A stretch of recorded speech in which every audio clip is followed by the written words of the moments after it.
والأرض ومن فيها إن كنتم تعلمون سيقولون لله قل أفلا تذكرون قل من رب السماوات السبع ورب العرش العظيم سيقولون لله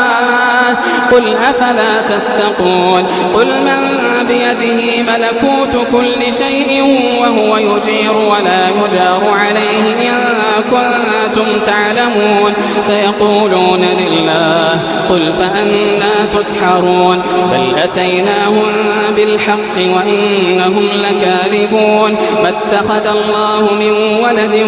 وما كان معه من إله إذا لذهب كل إله بما خلق ولعلى بعضهم على بعض سبحان الله عما يصفون عالم الغيب والشهادة فتعالى